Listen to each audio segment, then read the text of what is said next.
Salam. About the prayers, because some Sheikh say that you can combine Dhuhr and Asr together and Dhuhr and Isha together. And when we came to London, Sheikh tell us no, you have to pray them separately because you have time. So sometimes I have time, but when I'm going to the central, I can't find mosque there. So I pray them together, Dhuhr and Asr. Okay.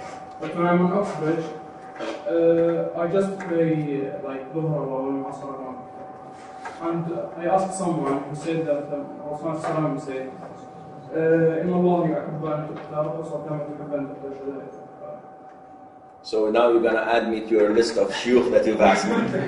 Okay, I have no problem with that. Listen, Akhi.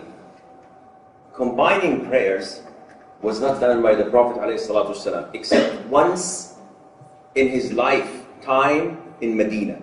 And Ibn Abbas, may Allah be pleased with him and with his father, said, why did the Prophet combine Dhuhr and Asr, Maghrib and Isha, though there is no need for it. There's no rain, and he's not traveling, he's staying in Medina. Once he did it in his lifetime. Ibn Abbas said he wanted not to burden his ummah. Ulama, this is Indian or Pakistani? Anyhow, so time management, subhanallah. May Allah grant us the reward of staying in this place for acquiring knowledge, so that the angels would descend upon us and the rahmah and the sakeenah of Allah Azza wa Jal would overwhelm us, and Allah the Almighty would call us and mention our names in the seventh heaven. Anyhow,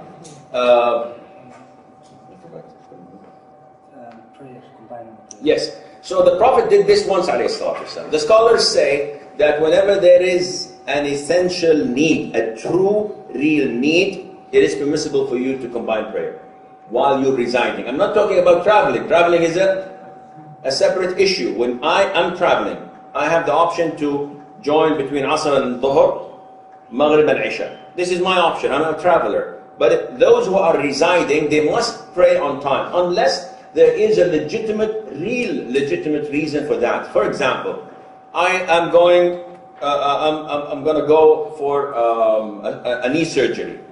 And it is Dhuhr time. I prayed Dhuhr and the surgery is due at, for example, 3:30. And I know that under the anesthesia, I would probably go until Isha time, sedated. So, okay, in this case, Islam tells me it's okay to pray Asr with Dhuhr at 1 o'clock, because this is a necessity. The surgeon is the same thing, because he's the one operating. Oh, excuse me, I have to go and pray. My guts are open. What are you talking about? Salat. So this is okay. This is a necessity. Now, scholars cascade this to real necessities. For example, I'm in the middle of a test, and the test starts at 1:30 p.m. and I am not allowed to leave the room until it is Maghrib, sunset. I will miss Asr. For example, this is hypothetical. So what should I do? Scholars say, because this is a necessity. You are unable, you don't have the time, they will not allow you, probably going to cheat, so you have to stay. This is a one-timer that is okay for you to combine. But if someone says, Sheikh, I'm in the middle of a lecture and Maghrib time passes and Isha time afterwards, so I'll miss Maghrib. So can I combine? And I say, it's a lecture. I don't know about the system here in the UK. If you're in the lecture, can't you go out to the loop? If you have to go for one with number one or number two. Yeah, will you wait a couple of hours, or you will just, excuse me, I have to go? People go. You go for a smoke. You go for coffee. So you're unable to go for 3 minutes prayer? No, I don't like Sheikh. I have to say I'm going for prayer. No, go for the toilet. So we come to the problem of not finding a masjid. And this is not a problem at all. Alhamdulillah, in Islam, we don't have to pray only in a masjid or in a church or in a synagogue. The Prophet says, alayhi salatu wasalam, that Allah the Almighty has made the whole earth a place of worship and means of purification. Yani I can make tayammum. So whomever gets the prayer time, he should pray anywhere. This means that if I'm on Oxford Street, is there an Oxford Street? I just said this. So if there's an Oxford Street and people are going and coming, it's time for prayer. I look around, there's no place for masjid. A corner that is 3 foot by 1.5 foot is enough for me. Where is the Qibla? Allahu Akbar. I pray and I finish, I go. Sheikh, but there are people passing by, so this is one form of da'wah. I've seen a lot of the Muslims skip 2 or 3 prayers on the plane. Why? It doesn't look nice, you know. Imagine me in the middle of the plane in the first class. Allahu Akbar! Suicide bomber. Come on, bring it down. Wallahi, ya akhi, we put the fear in our hearts.